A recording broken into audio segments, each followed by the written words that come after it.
Welcome back to Service to School Stories. I'm your host, Sydney Mathis, Director of Student Success here at Service to School. As a former college admissions officer and the spouse of an active duty service member, I'm excited to dig into topics within the higher education landscape as it relates to veterans and transitioning service members. Let's dig in. All right, welcome back, everyone. Our conversation today is all about standardized testing, mainly focusing on the SAT and the ACT for undergraduate applicants. I'm joined by my colleagues, Ryan Ricciardi, the Associate Dean of Admissions at Bowdoin, where they have been test optional since 1969, and Ben Toll, the Dean of Admissions at George Washington University, where they have been test optional since August of 2015.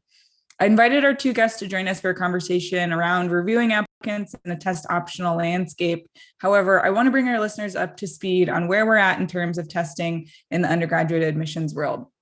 Pre-COVID, test optional was slowly gaining traction, but with the closing of schools and testing centers with the COVID pandemic, the number of colleges who moved to a test optional admissions review process grew exponentially. Honestly, it kind of felt like it all happened overnight.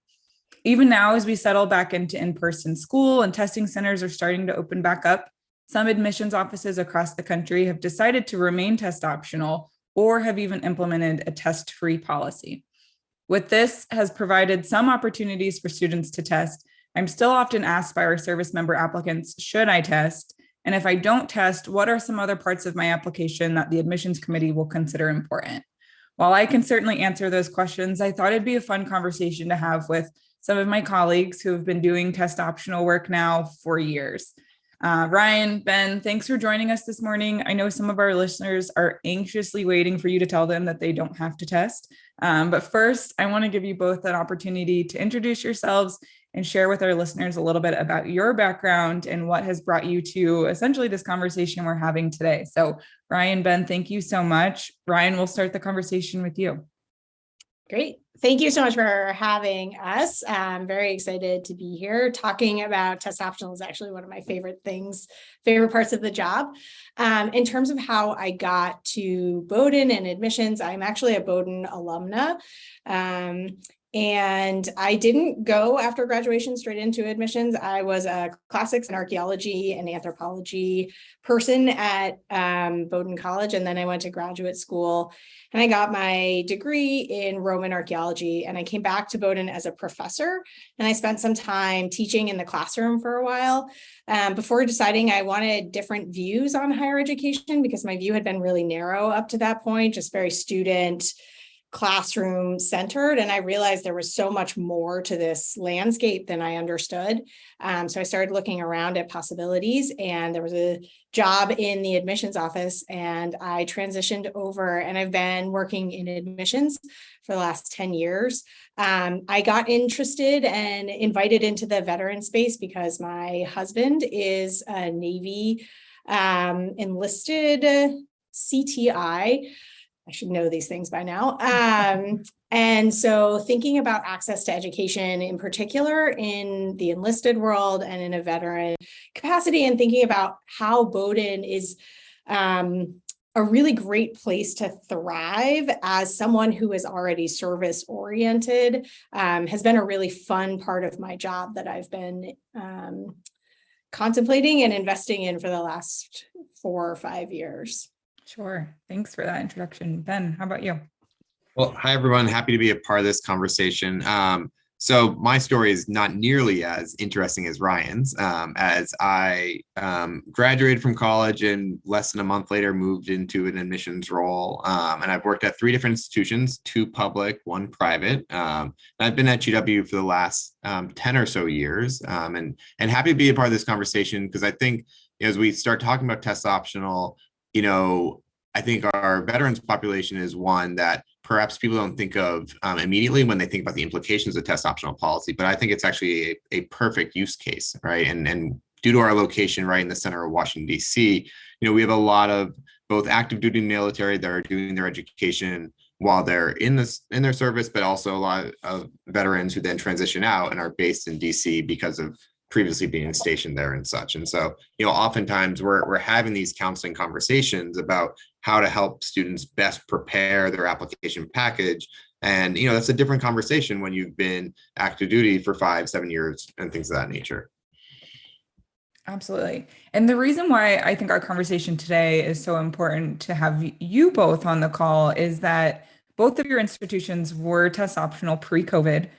So you've been reviewing applications for years now, the buzzword holistically, but truly being able to share insight with our listeners about what are some other aspects of the, admissions application that you all focus on should they not decide to submit test scores. And then, the reverse of that, what do you think, especially our student population, typically adult learners or transfer students, for the student who wants to submit a test score, what are your thoughts around, a strong test score, or, when should I submit, when should I not submit? So Ben, we'll start with you. Yeah, I think it's important to think about what is the goal of the admissions process, right? And so, we're trying to look at indicators that give us confidence that a student will be academically successful at our institution, right? And so if you look at a student who's perhaps leaving high school and going directly into college, right, we're going to have a transcript, we're going to have letters of recommendation, and perhaps historically we would have had test scores and we may still have them today. But as you look at the situation with test optional, one of the things that we were finding was that a lot of students were looking at statistics online, trying to do their homework, and they'd find these ranges or averages, and they would say, oh, well, I'm not there. And they would just opt out, right? And I think what you're going to hear from both myself and also Ryan is that our schools forget about test optional, right? Whether you are test optional test or not, the test score was never driving the decision by itself. And when we are out talking to students, whether students come to visit us or we see them at a college fair or we see them at a high school, we're able to add that nuance and help provide some coaching and things of that nature and say like, oh, well, if your test score is a little bit lower, here are things that you could do to try to, elevate different parts of your application. But the reality is we can't touch everybody, right? We can't visit every high school in the country. We can't have everybody visit us and speak to us one-on-one. And, if you're stationed overseas or somewhere else, it's just not a possibility. And so one of the things that motivated our decision to go test optional is that we saw students who were opting out of the application because of their perception, but not perhaps the reality. And had we gotten that application, we would have been able to work with it to find a way to get to admit. And so, I think for us, it's about trying to understand and give a really clear signal out there to the world that we want to look at your application. We want to investigate all the different pieces and such so that we can get to that place to make an informed decision.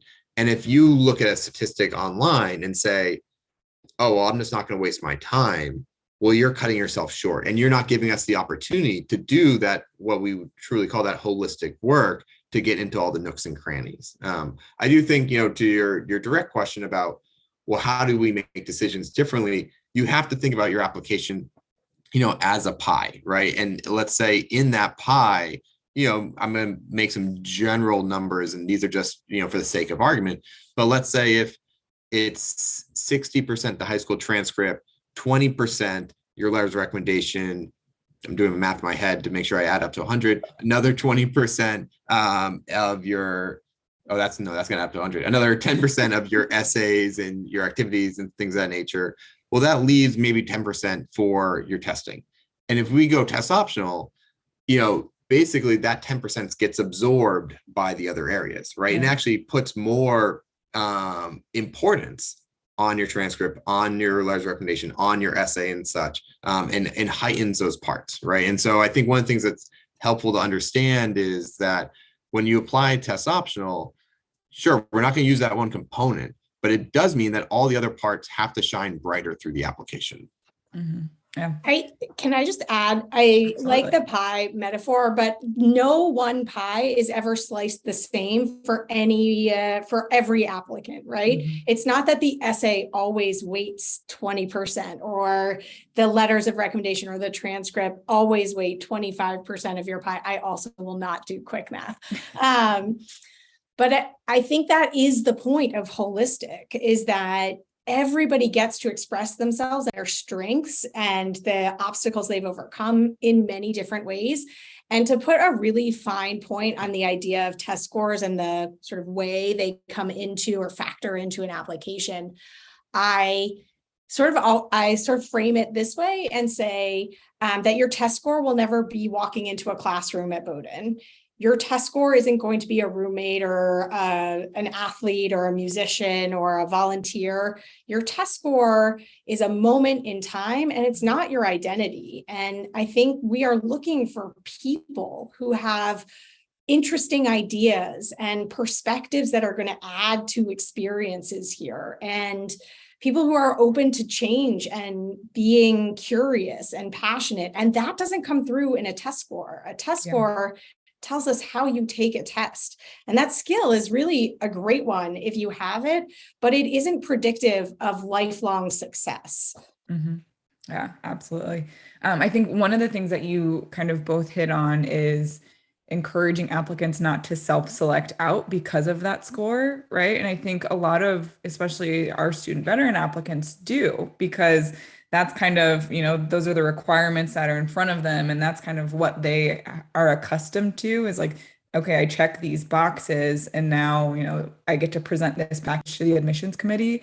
But in reality, they're the ones that are giving themselves that own no, instead of letting you all as the professionals be the ones to kind of work through that. And I think so much of what I get to do in my conversations is encouraging applicants to have those conversations with you all and to ask those questions. What are some other things I can be doing? Or going back to the pie, what slices of the pie should I try and strengthen? Which leads me into another question. A lot of our applicants have been out of the classroom for some time. They either enrolled in college and then, went and enlisted, or they, went straight out of high school and now they're ready to start their college career. For the student who has a gap in that educational classroom experience, do you find that a strong test score there could be added value to the file, or what would you prefer to see? Ryan, you kind of alluded to this a little bit. Yeah, I think a test score, to be honest, if you have a strong test score, we're going to look at it. Your test score is present. You've chosen to share it with us. And I think that can show us that you've done the work to prepare for a test and that you have displayed some skills that can translate in certain areas. Quantitative reasoning is sort of one of the areas I always think about with tests. But I think in terms of thinking about that, sort of going back to Ben's point, that is not going to be the decision maker. And in thinking about other ways you can express strength, we ask for different pieces because there are lots of ways to express strength. And so thinking about really articulating why you have, the skills that you've cultivated while you've been serving, why you are in the fields that you're in. Have you taken some community college classes? Are you in a writing class? Are you taking a calculus class? Have you, cultivated those quantitative reasoning or communication skills as part of your job? There are pieces of the application where you get to really express purpose and express skills that are just not captured by that test score.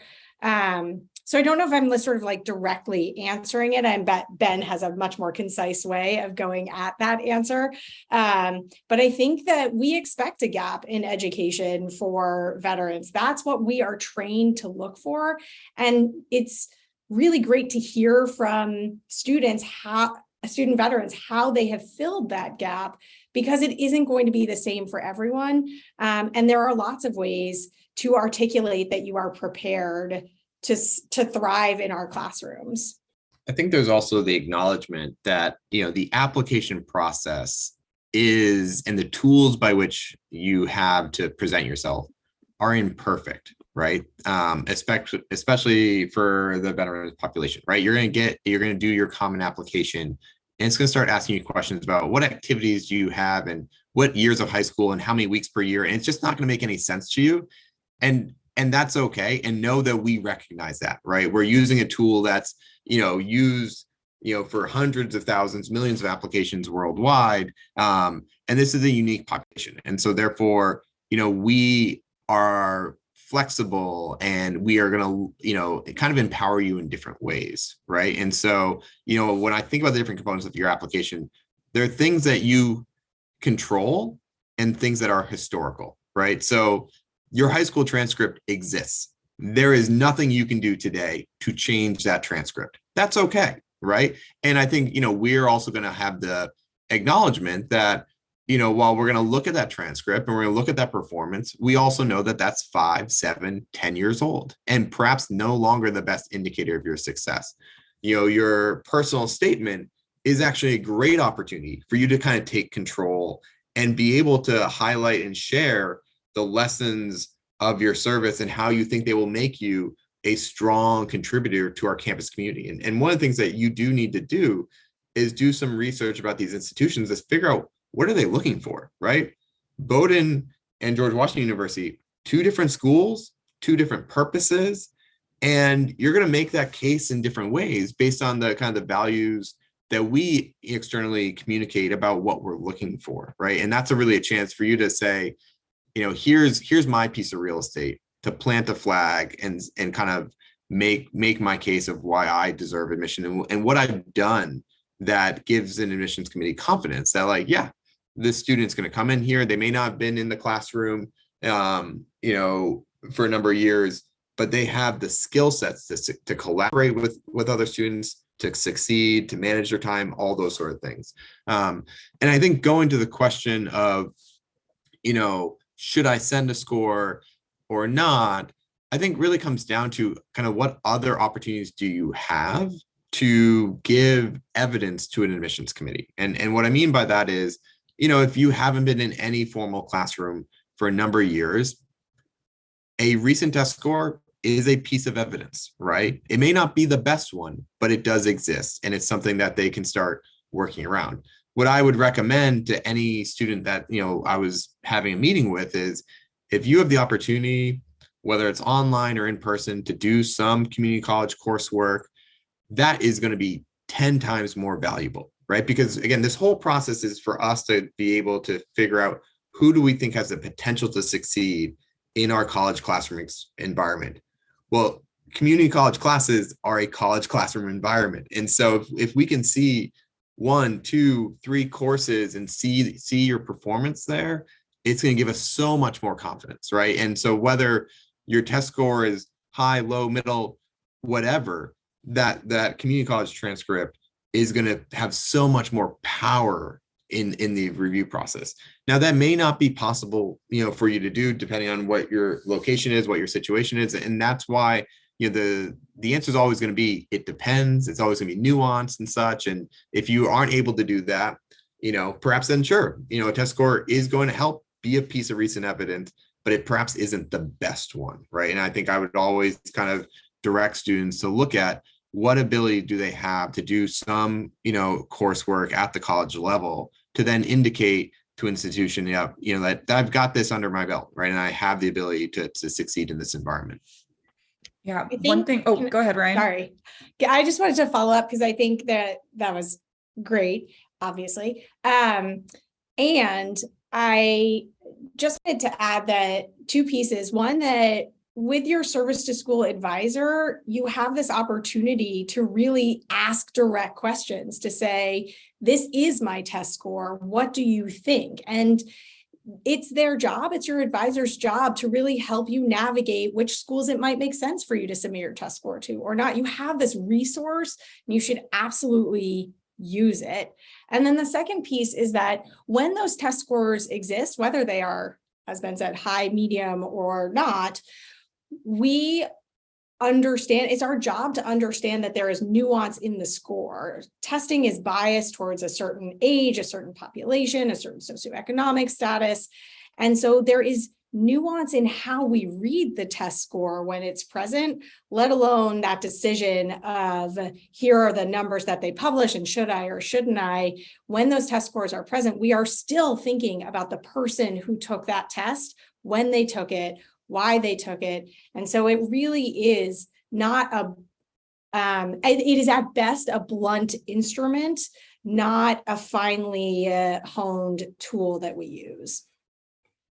And I think that part, right? It's especially because you all are trained to review personal statements. You're trained to review resumes and, letters of recommendation, and to be able to pull important pieces of information from each of those tools, if you will. But I mean, not saying you all aren't trained to understand a test score, but you all didn't create the exam, right? So you all can look at a personal statement and be able to see personal qualities or traits in those individual applicants and be able to decide, is this person a great fit for our community? Whereas, a test score is an indicator of one day, and what can you really pull about that individual, from a number, essentially. I love being able to kind of explain, what are some of the parts of the personal statement where we can highlight your story? How can we highlight who you are, in some of the college classes that you might have access to taking? But you're a little bit limited. And Ben, you talked to this earlier, the parts of the admissions process that you can control. And sure, you can study for an SAT or an ACT for all hours of the night, but it's still just one day, right? And I think being able to look at the process in a broader view to see how can you control other parts of the process, because once the package goes to you all, right, like it's kind of out of their hands, but being able to do the thoughtful work and engage with the resources available to you and have conversations with you all on the ground about, what are some parts of this process that I have control of and that I can strengthen, that gives them, control over the majority of the process. I often say that in the application process, there are 3 decisions and the applicant controls 2 of them. You decide where to apply and you decide where you go to school. And those are the biggest decisions. We can't read your application until you decide to apply. So I think the idea that you're out of control in this whole process is, to your point, absolutely something that you should let go of, because this is your process and it's a time to really celebrate all the successes. And it's a time to really think about what you want out of the future and be really clear with yourself where you think you will succeed and where you think you will not succeed. It is equally important information to know where your weaknesses are or where you're going to thrive. And that's not a bad thing for colleges to know about you. When we admit people, we don't admit perfect people, but when we admit you, we're saying we have the resources to know that you're going to succeed here. And that's what's really important about your application, is that we're building the picture of the whole person. And when you come to our schools, we're going to make sure that you thrive. When you do your application process, if you do it really well, it's really about, it's about reflection and building a portfolio going forward, right? And I think so many people approach it as a transactional process. They're asking me for these items. They gave me this essay prompt. They asked me these questions. I answered it. But, similar to, let's say, if you're applying for a job, I don't always know what questions they're going to ask me, but I know what I want them to walk away with knowing about me. And you kind of have to enter your application process with that same approach of, here's why I believe I'm a great candidate for this institution. And I then need to think about, how do I make sure those 3-4 top skill sets, attributes, whatever it may be, how do I make sure they get across? Mm-hmm. And, when I have this conversation with students, no matter what stage of life they're at, none of them say, I want them to know I'm a good test taker, right? Like, it's about the more personal characteristics. And, at Bowdoin, at GW, we are building true communities, right? This, education is not purely transactional. And we want our students to not only learn from our faculty, but from each other, right? And so your life experiences are valuable because they are part of everybody's education. And so, you kind of have to step back and none of us have ultimate time in our life, right? But really, if you do it well, step back and think about, what do I want those key takeaways to be? Let me start doing my application. Are all of those takeaways represented?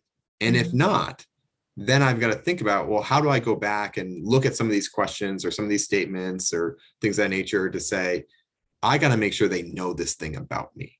And those things are going to be important. They're going to be far more important than whether you get a 1260 or a 1280, because ultimately that distinction makes no difference to us at all.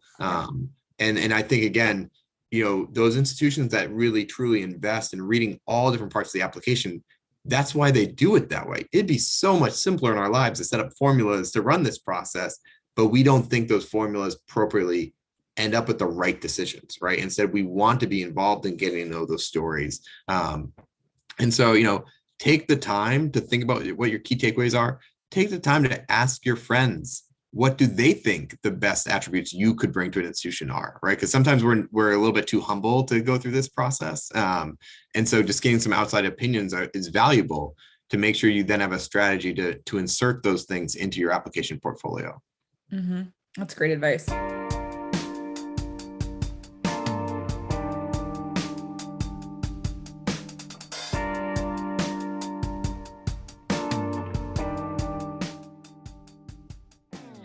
To pivot a little bit. So, okay, I've decided I'm not going to submit test scores. I'm applying to, I don't know, business, for example. For the student who is saying, okay, well, I'm going to go take a couple classes at community college to show that I can do college level work. What are some of the types of classes that you all would encourage an applicant to take, either in that first semester or a first year, to show that academic aptitude? So I think, you got to think about what are the core components of any college education, right? So writing might be a core component. If you're looking at a program like business, that quantitative reasoning will be there, right? And as Ryan mentioned earlier, you can display that on the SAT, but you can also display that in coursework. And it might be something, to be quite honest, that if you've been out of the formal classroom for a while, you might need to brush those skills up, right? And so it might be valuable to take a course, maybe do a placement exam, figure out where's the right place for me today, and let me build those skills up so that that's not a weakness of somebody in an admissions committee asking a question of like, well, do they have the math skills today to succeed in our classroom environment, right? By taking that course, you have the ability to put that away right then and there and say, oh, look, I took that course and here's my performance. And we know that, and I think one of the things that's a little bit different between high school work and college work is that, we're not exactly looking whether it's an A minus, a B plus. We're looking at, I've completed it, right? I have the ability to perform in that. And so it's really about more mastery of subject than the exact precise GPA that you may have gotten. Yeah, I would echo all of that. And I think it's also really important to think about what the schools you're applying to are asking and what types of schools those are. It is different to apply to a major than it is to apply to a liberal arts college where you can't declare your major as you apply.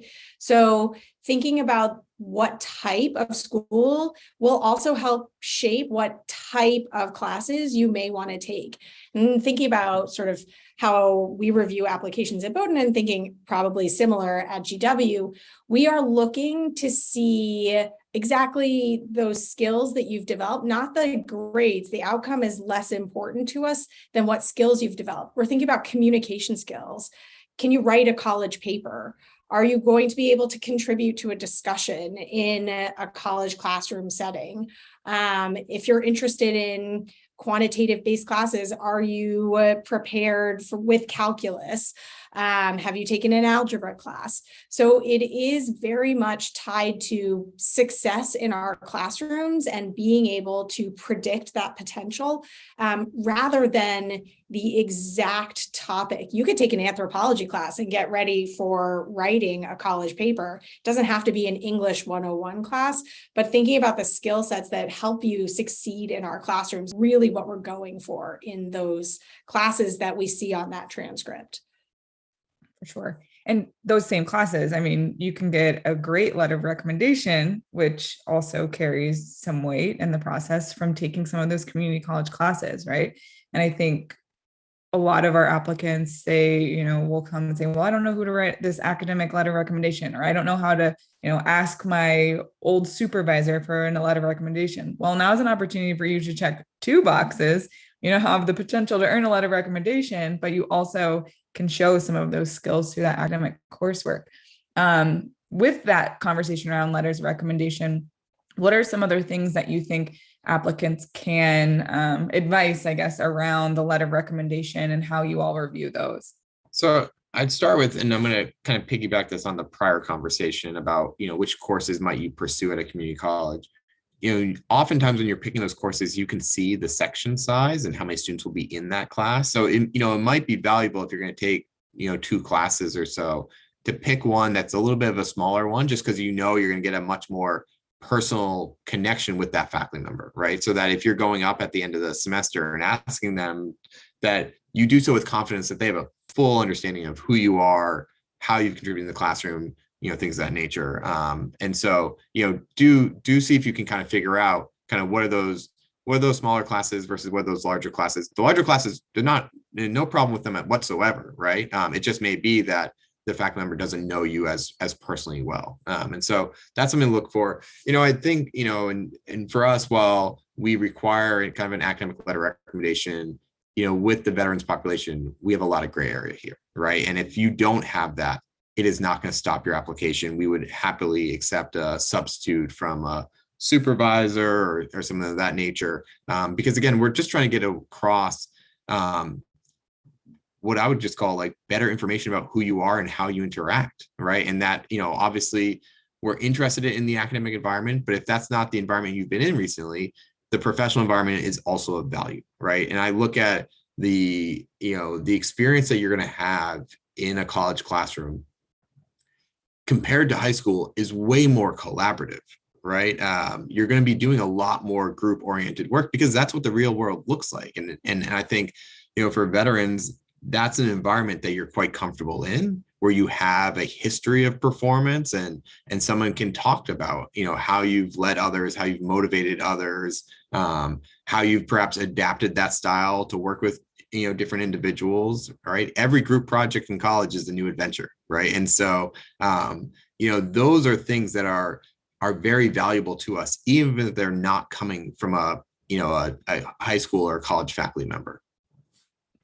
Yeah, and to that end, at Bowdoin, we actually require that one of your letters comes from someone in your chain of command, because what you're doing in the military is cultivating all those skills that are going to come out in a classroom: collaboration, overcoming obstacles, problem solving, interacting with leadership, right? Those are all the pieces that we would get out of a letter of recommendation from a high school teacher. That's what we're looking for, the same pieces.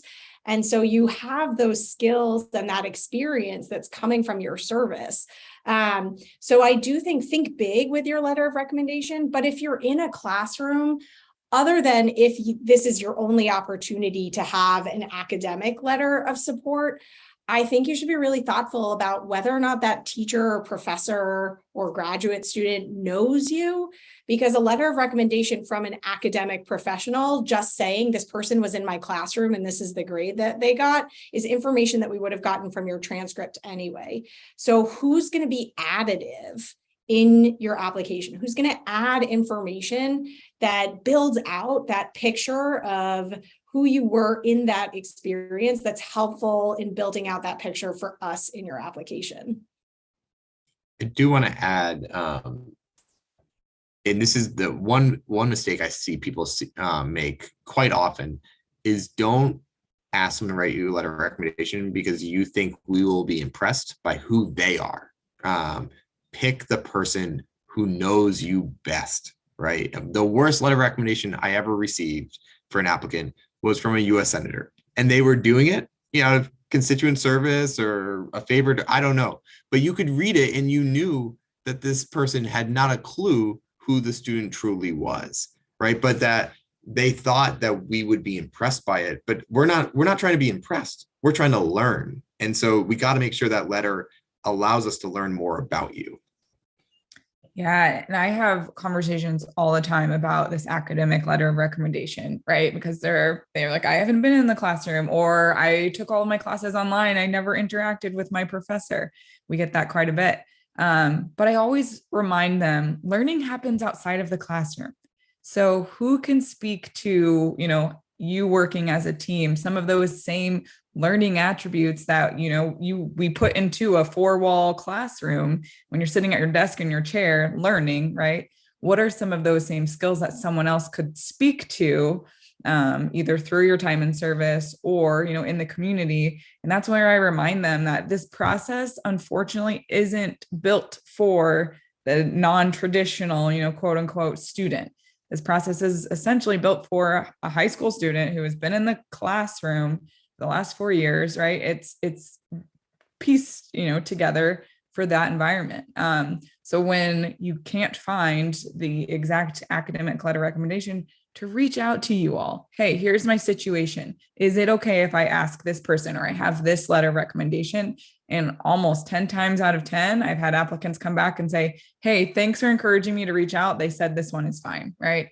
And then when it's not, that's when you have the opportunity to say, okay, well, what are some other things I can do? Is that when you go back to the classroom and a community college environment? Or is that really a school that you think is the best support in place for you, right? If they're already putting confines on the admissions process to set you aside, how is that going to make you feel as a student once you're on campus, right? And I think we are talking so much about being military inclusive instead of just military friendly, and being military inclusive in the admissions process is the best indicator of what it's going to be like once you're on their campuses. So I love how open you're both being, kind of with, what our students can do to make this process a little bit more inclusive to them. So as we begin to wrap up the conversation, I want to hear from both of you a little bit about what makes a strong, if you were to give us 3, takeaways, what makes a strong applicant for each of your institutions? So I'll jump in, and then I might jump out and let Ryan jump in and then jump back in on the backside. But so I think, one of the things that's really important is understanding, why do different institutions exist, right? What is their purpose, right? GW and Bowdoin are complete opposites. And that's awesome, right? Because it allows you to think about, which one do I best align with? Which one do I think I would best enjoy and succeed? Because quite honestly, enjoyment is linked to success, right? If you don't enjoy something, you're going to be less motivated. You're more likely, to enter different cracks and things of that nature. And so for us, we are an institution that in our founding documents talks about training future leaders. And therefore, we are looking for that leadership potential in addition to the academic success items, right? And so we're looking for that combination where we walk away from application and we say oh, I can definitely see how they're going to change the world in the future, right? And it may not be a certain topic area or things of that nature, but it's just the raw ingredients of, discipline, ability to motivate and collaborate with others, the ability for someone to say, I'm not going to let obstacles stand in my way, right? We're looking for some of those pieces. And for every student, those pieces might look differently, but those are things we're looking for in conjunction with the more, standardized transcripts, test scores, letters of recommendation. And I think, again, going back into it, thinking about, how do I, as an applicant, make sure that those things come across, right? And they can come across differently in different ways, right? You could be really strategic in how you pick who writes your letter of recommendation, because that they might talk about this experience, right? It's also okay for you to have a conversation with that person writing a letter of recommendation and perhaps remind them of things that were really important to you, but in a classroom of 30 students or so, maybe it was just one day for them, right? But if you jog their memory, they'll also kind of recognize oh yeah, I definitely saw, how you faced that obstacle and here are the things that you did to overcome it, right? Oftentimes, we see with the high school population that they gravitate towards having someone write a letter of recommendation in whose class they did the best. And as Ryan said earlier, well, we know that because it's on the transcript that you got an A in that class. I'd rather see the letter of recommendation from the class where you got a B and you worked your tail off to get the B, because that teacher is going to talk to us and give us the confidence yeah, this was not easy for them. And they tried 6 different ways to try to adjust their learning style to overcome this. And they were able to persevere through, because, I think what we both know is that no matter what background you're coming from, college will be hard and you will face obstacles you have not faced before.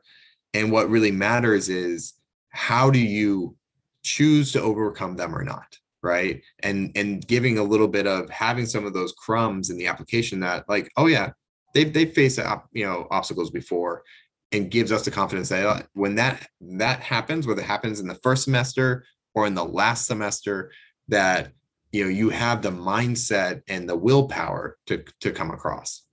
I'm not going to say that we're as different as you. I think very different experiences, but I think at the core, college and approaching the search for college is finding a place where you find your values are reflected and enhanced by the experience. And so in that way, I think actually GW and Bowdoin have some crossover. I'm just going to be more inclusive in that. I think when thinking about people who thrive at Bowdoin, we do go back to that value-based system. What kind of community member are you going to be? We, in sort of thinking about our founding documents, we were founded to serve the common good. And so it goes back to 1794, and we say that a Bowdoin education is not meant to be small, but meant to be big, and it's meant to be impactful. So what impact are you going to make with your Bowdoin education? And the neat part about that is that for every student who comes in here, the common good looks different because it's specific to their goals. And that's what we look for in the conversation. What are your goals? How are you going to interact with the common good? What do you want from your education? What do you see your role in this world being? Are you going to be a teacher? Are you going to be the person who solves the climate crisis? There's not one person who's going to solve that, to be clear. But are you going to participate? And we think about that community role. We are a liberal arts college, living and learning community. This is your home for 4 years. Are you curious? Are you going to take intellectual risks? Are you going to push yourself outside of the comfort zone? And I think being really open-minded about the people you interact with, the way that you learn, those are values that you can express in so many different ways. And sort of going back to the start of the conversation, they're not values that come through in a test score.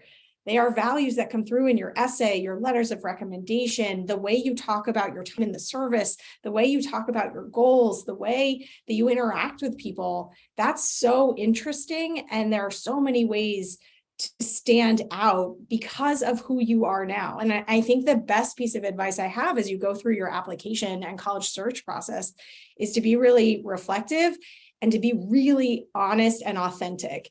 We are not bringing your application to our campuses. We are bringing you, and you matter in this whole journey. So stay true to who you are, because that will shine through in your application. Those are the people who land at our schools and make a huge difference. Ben, you said you were going to jump back in on the tail end. Anything there to add?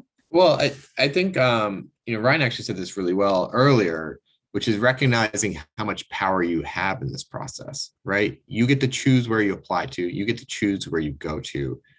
I think when you're in the seat, you feel like you have no power whatsoever. And you're trying to look at, these different requirements, and you've got self-doubt and things of that nature. And again, just take a moment to back up and say, oh, wait, I have a lot of power here. And in fact, I think for both our institutions, our decision to go test optional was a conscious choice to give you actually a little bit more power in this process about how am I viewed, how am I judged through this process. I think both our institutions are confident that we can make the right admissions decisions, whether testing exists or not. And therefore, let's let you as an applicant have a little bit more say in how you present yourself to us, right? So, again, in the moment, I know, we can have quite a narrow focus of just, I got to do these requirements, I got to fulfill these different things, but just recognizing that we're trying to design this process so you actually have a little bit more power. And quite honestly, your choice of where to submit your application is the most powerful thing that you have. And I just want to take that soundbite and let that be like what we trail out with. That was, you all just basically gave a masterclass in, how to be reflective in this process. And just what we, really encourage our applicants to do is to be mindful and why they're submitting an application and where they're applying, instead of just, I use the analogy of like throwing spaghetti at the wall and seeing what sticks, right? Like you have to then immerse yourself into this community, into your academics. And is that where you're going to thrive? Not just, where you're going to graduate from and have that name as your alma mater and your resume. Like, where can you truly go and make an impact on the community, but also on yourself? And you all just, wrapped that up into a present and gave it to our listeners as like what they should do to be successful in this process. So any last parting advice for our listeners about applying to colleges or considering applying test optional? I would say, I think as a society and culture, we overemphasize some of this college application process, or a lot of the college application process. And there's a little bit too much like you can't fall in love, right? I think one of the lessons of the college application process is that life is sometimes unpredictable. And therefore, as you go through this way, you are allowed to have your top choices of the places that you're applying to. But I think, when you talk to people 15, 20 years after they've graduated, they can't even tell you what their top choice was when they went through the process, because they end up somewhere and they have a fantastic experience and they go on to have an impactful life, right? And so some of these decisions won't go your way. That's okay. You're allowed to be sad in the moment, but the reality is you just turn the page and say, okay, well, what's more in front of me, right? And how do I go forward from there? And be able to go forward and just have confidence that you're going to knock it out of the park at whatever school is willing to offer you that letter of acceptance. I don't want to follow that with something that is much more like pragmatic, because it's such a good, really thoughtful approach to applying to college, but mine is much more pragmatic anyway. And that's to say, hopefully throughout all of this, you can hear how much attention and work we put into this process to support you. So when you have questions, reach out to us. We have real human beings who are here answering, thinking about ways that we can help you, connecting you to different organizations across campus. I'm not our expert on the Yellow Ribbon program or financial aid or the GI Bill. I can connect you to someone who's going to answer very specific, nuanced questions that are personal to you. So we are here to help. Please don't think of us as the barrier. Think of us as a resource, because we're in this field not for the pay, but for the love of the work. So important. Thanks so much for that reminder, Ryan.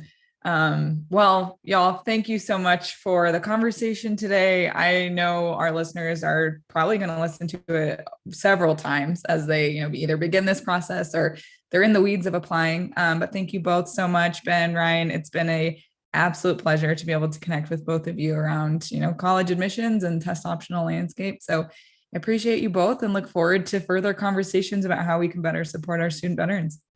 Thank you.